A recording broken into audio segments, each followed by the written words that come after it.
Welcome to this session today. My name is Shirish Pathak and I head Fintelekt. As many of you know, Fintelekt launched its AML CFT learning platform, Fintelekt Academy, in February 2021. That's just about a month ago. And we've been fortunate to receive several hundred registrations on the platform in this first month. Global Financial Integrity, or GFI, based in Washington, D.C., which is a platform partner with Fintelekt Academy, has been doing some fantastic work to curtail illicit financial flows by producing groundbreaking research, fact based advocacy, pragmatic policy solutions, and innovative government advisory services. And as a partner, it is but natural that we would like to showcase their work on an ongoing basis. In this case, it is a recent report that has been published by GFI, and we would like to share its key findings with the Fintelekt Academy community. I have with me today Julia Yansura, Program Manager for Latin America and the Caribbean at GFI, who is one of the co-authors of the report titled The Gold Standard, Addressing Illicit Financial Flows in the Colombian Gold Sector Through Greater Transparency. Now, this report has been published very recently by GFI jointly with the Alliance for Responsible Mining and Cedetrabajo.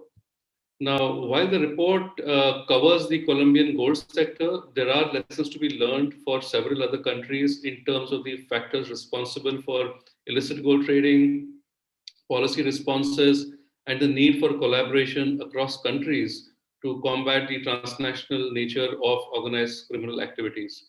So, Julia, welcome to this session and thank you for joining us today. For the benefit of the audience, may I request you to say a few words about yourself and also maybe some of the work that you've done in the recent past?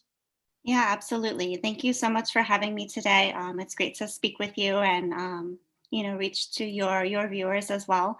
As you mentioned, I lead our work on Latin America and the Caribbean at Global Financial Integrity. We're based in DC, but we work internationally. So we've been doing quite a bit of work right now in Colombia, which is the subject of our recent report, as you mentioned. We also look at regional issues. We've looked at Mexico, Central America. We're quite involved doing research on several Caribbean countries. So it's really sort of a regional outlook and trying to detect and also address illicit financial flows through our research, our advocacy, and some of our policy work. Right. So, Julia, to start with, can you take us through some of the key findings of the report that I mentioned? And I believe it is in two parts. So, if you would, sort of take us through that, that would be great. Yeah, absolutely. So, what we tried to do in the report is really look at the issue of illicit financial flows within the Colombian gold sector, from the point of extraction to intermediary stages of commercialization to eventual export and international markets. So, the first half of the report really focuses on issues within Colombia, largely related to the point of extraction. And typically, when we talk about anti-money laundering concerns within the gold sector or within the extractive sector, we're very heavily focused on the point of extraction. So, asking questions like, is this, is it sourced responsibly? Are there risks related to child labor? Are there environmental risks related to, where the mining is occurring, mercury use, all of these sorts of things. So in this report, we were able to take data from the Colombian government regarding the exact geographic locations where mining is occurring. And we crossed that with environmental data. So we're able to see, these are the regions most affected. These are the species. We crossed it with data on endangered species. And we're able to say, this is the impact environmentally that this illegal mining is having. We also looked at some of the factors within Colombia that have really propelled illicit gold mining. So looking at things like the conflict, which it's a complicated issue. Colombia went through a peace process. I think from my perspective, the peace process has been tremendously important, but it is in many ways a task that is unfinished. I would say that peace is still kind of pending. And a lot of that is that the government needs to put more resources and more effort towards truly implementing the agreements behind peace. So while Colombia has definitely come a long way from its conflict, there's a lot remaining to be done. And obviously within this context of conflict and armed groups, the gold issue becomes very much exacerbated, very much more complex. We also looked at issues more on the trade side. So this will take us to the second half of the report. And this is really looking one step further. So who's buying, Colombian gold? What is happening when it's exported? And we did a couple types of analysis. First, we looked at issues of trade misinvoicing. So we see that a lot of times Colombian gold is exported and it's labeled a certain way. And then when it's imported by other countries, it might be labeled slightly different. And we think that this is likely indicative of trade misinvoicing, which is the deliberate falsification of a customs declaration, right? We also see issues related to some of the companies that are involved in this process. So to give you one example that I think is pretty telling, a lot of the companies who are exporting Colombian gold actually coincidentally, or perhaps not coincidentally, are located along the border with Venezuela. So obviously this is a very big red flag, and there's a potential for sanctions risks related to gold coming from Venezuela, which has in many cases some sort of state involvement from the Venezuelan regime. So all of this complicates it. To take the analysis one step further, we looked at the end destination of a lot of this gold. And we found that for Colombian gold that's been exported over the past 10 years, the primary destination was the United States, which is about 65% of gold by weight, followed by Switzerland, and then a number of other countries at a much smaller degree. Finally, we crossed our data on Colombian gold exports with a database that we created based on 10 years of analysis of known cases of criminal gold trafficking. So we essentially created this database. We looked at Colombian law enforcement websites. We looked at news coverage. We looked at US DOJ coverage of these cases and created this database of known cases of illegal gold, and then sort of created a coding system so that we were able to analyze the data. And what that shows us is that for criminal gold, gold that is illegally extracted and illegally exported, the number one destination was the United States, and specifically the port of Apoloca, which is right near the city of Miami in Florida. So we see that about 72% of criminally exported Colombian gold is destined for the United States. And as this, clearly shows, some of the issues we see with Colombian gold are very much impacting the United States, and the United States is very much involved. And so for me, as an American, that's obviously a source of a lot of concern. In summary, throughout this report, we tried to look at vulnerabilities within the supply chain to illicit financial flows. And we tried to move beyond just a focus on extraction, which I think has gotten a lot of attention, and rightly so. But we wanted to look throughout the entire supply chain. So through the commercialization process, what intermediaries are involved, to exports, what's going on at the ports or the airports, to the final buyers of this Colombian gold. Right. Thanks for that, Julia. So, some of the factors mentioned as associated with an increase in illicit gold mining in Colombia seem to be beyond anyone's control. Conflict, geopolitical issues, external factors such as increase in global gold demand.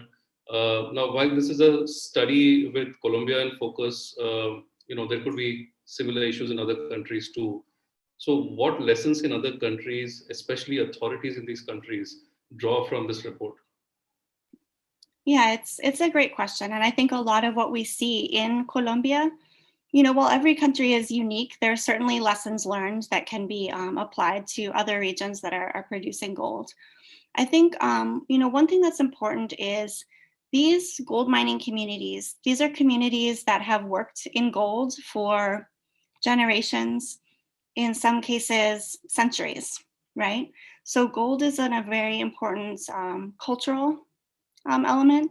It's also, an economic livelihood. These tend to be fairly rural communities where there are not a lot of other economic possibilities, right? So these are folks who have rely on mining, and they will continue to rely on mining as a source of economic livelihood. And so I think that the challenge for the Colombian government, and certainly for any government that's facing this sort of situation, is these folks are going to keep mining gold. How do I connect them to legitimate legal buyers of gold? Because if I fail to do that, they will keep mining gold and they will end up doing business with less legal or less legitimate purchasers of this type of gold. The reality is that these communities don't have a lot of other options economically. And so governments need to be really, savvy in helping these communities connect to legal supply chains.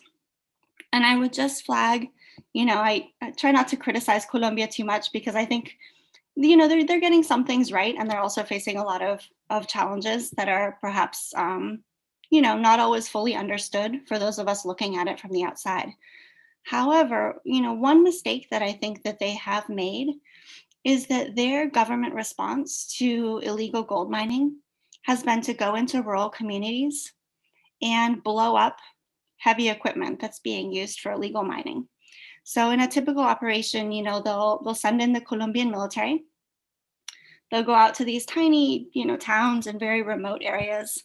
They'll find what they call yellow machinery. So these could be like bulldozers or other types of heavy machinery used in the mining process. And they blow it up. And the idea is that, we're going to destroy this equipment so that it can't continue to be used.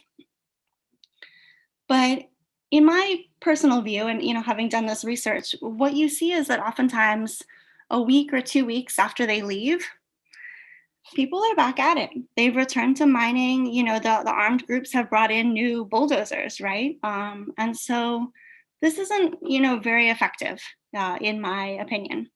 So a lesson for countries like Colombia might be that you can't just focus on extraction either. You have to look throughout the entire supply chain. So, it's fine to focus on those who are producing gold, but you also need to be looking, very carefully at those who are purchasing gold, those who are trading gold at a national level, and then those who are involved in the export process. So I think we're sometimes a bit myopic in looking just at the point of extraction. Right. So, Julia, do you often encounter data challenges during your research process? Now, this is not a question specific to this report, but I'm sure you have this challenge. How do you overcome this? Yeah, it's a great question. I think, what we've tried to do is really triangulate the available data. So as I mentioned, we'll have a data set looking at sort of the geocoded illegal mining sites. And then we'll cross that with another data set looking at endangered species or looking at other community factors. We also cross data regarding Colombian exports at a transaction level with our own database that we created looking at criminal gold exports.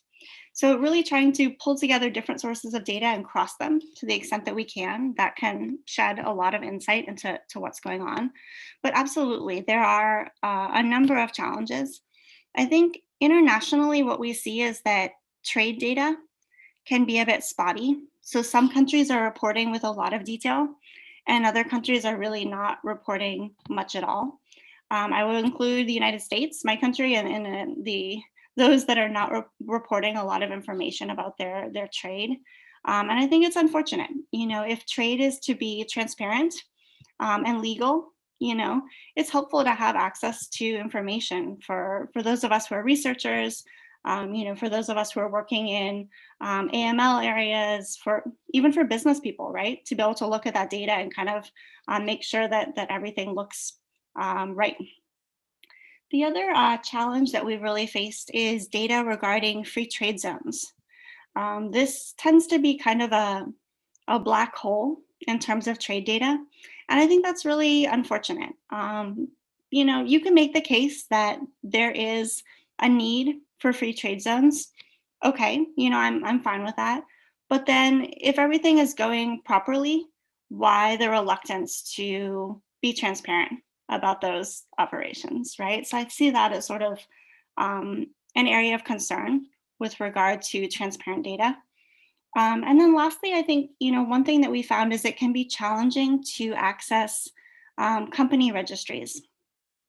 Um, in a lot of our research, we're looking at who's involved, right, in this export process or this import process, where are they located, who are they registered to, all of this sort of stuff. And, to give you an example, one thing that we found in the Colombian report, we ran the addresses of some of the largest gold exports of the country.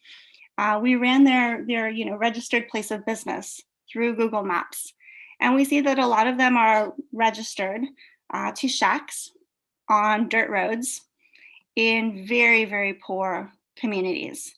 And so you look at that and you think, you know what, that doesn't make sense that that would be a company exporting tens of millions of dollars of gold annually, and that would be their registered place of business, right? So it really, highlights the need for more transparent data about the companies who are involved.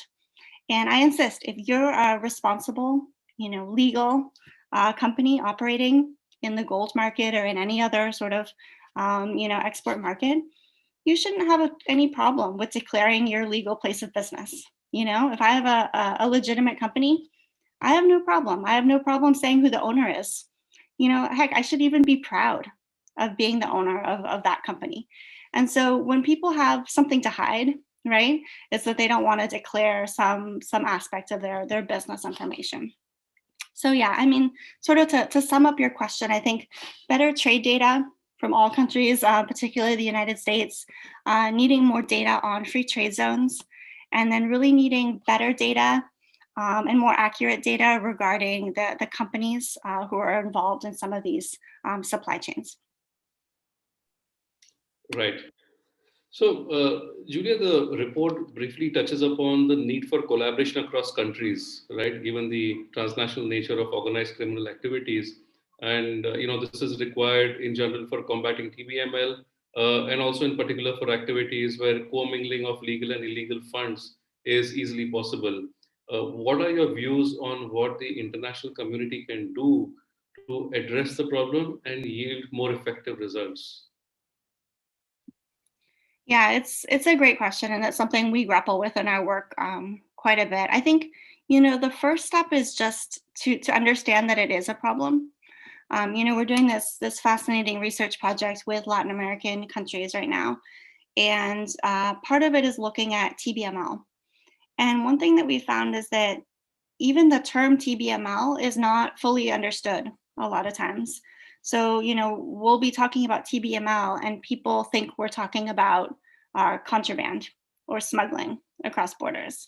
And obviously, that's an issue as well, but it's different, right? TBML involves not just the merchandise moving across borders, but also sort of the merchandise as an excuse for movement of value, right, across borders. And I think that's often lost. We see the same thing in the US. We'll be talking with officials or researchers, and I would say there's not yet a robust understanding of what TBML is and the magnitude of the risks that it poses to the international financial and trade systems. I think the second thing is, it's important for countries to realize that this is a shared problem. So, first of all, it's a problem. Second of all, it's a shared sort of issue. And that's one of the reasons that we traditionally use the term illicit financial flows in our research, because the term itself points to the fact that, this is originating from somewhere. It's passing through, perhaps another jurisdiction or multiple jurisdictions, and it has another destination elsewhere, right? So you really have to look at the full, flow of the money or of the goods. In the case of Colombian gold, what we see, unfortunately, is that often the US is looking at this as a Colombian problem. And I would argue, yes, this is a Colombian problem, but it's also a US problem, right? If we're the largest purchaser of Colombian gold And we're also by far the largest purchaser of known criminal cases of Colombian gold, then it's our problem too, right? And we need to sort of be thinking in terms of what are we going to do? How are we going to be part of the solution to addressing this? There are a lot of strategies. I think one thing that we would love to see is better trade data being shared across countries. So if I'm exporting, say, 1,000 kilograms of gold from Colombia, and when that transaction reaches the US, all of a sudden it mysteriously became 5,000 kilograms, right? Currently, it's not that easy to detect that because countries aren't sharing their trade data. And to the extent that they might share some information, it's often not in real time, right? So those are things we could catch if countries had better sort of communication with each other. Obviously, it's a complicated area. It's not, maybe as I'm describing it, it sounds like, oh, it's easy, they should just share. There are a lot of considerations that go into it. One factor that I think makes it quite difficult in the case of Latin America and the United States are concerns by US officials regarding corruption within Latin American governments and specifically within customs agencies.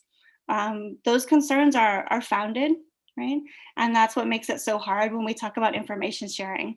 Because what if you're sharing information and the people that you're sharing it with are, working for the bad guys, right? And that's a reality that we have to grapple with. Lastly, we talked about sort of cooperation across countries to address TBML and illicit trade issues.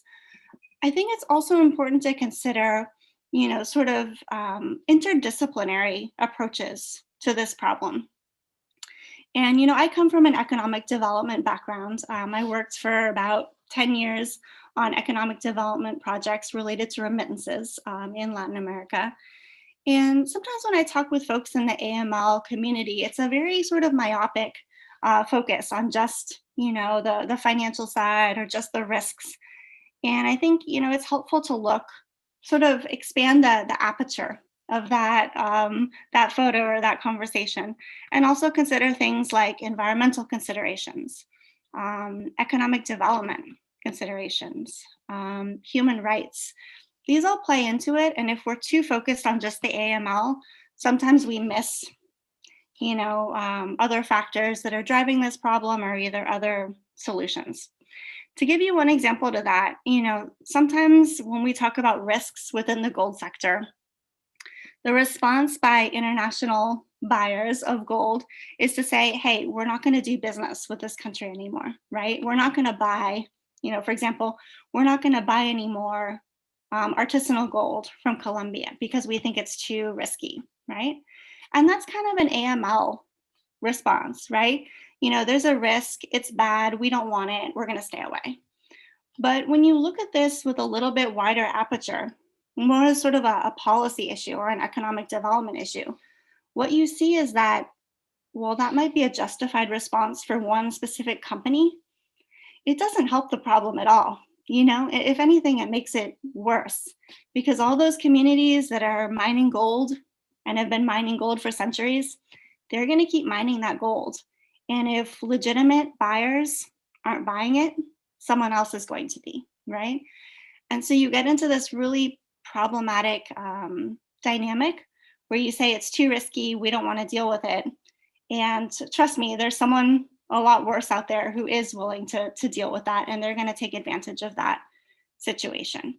So I think it's important to look at these problems, not just internationally in terms of cooperation, but also interdisciplinarily, if that's a word, and really consider beyond AML, how do we tackle this as a policy issue? And that's kind of where our work at GFI comes in. I think that we've tried to do that in this report, and it makes for, certainly an interesting project. It makes it challenging, right?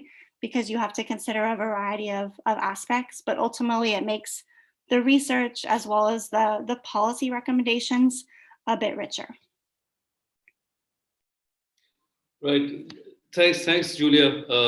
Absolutely fascinating speaking with you and learning about the report. And yes, I agree that maybe we need to make the aperture wider look at a slightly bigger picture when we are looking at AML CFT issues. So thank you so much for joining us today, and we look forward to your next report as well. Thank you so much for having me. It was great speaking with you.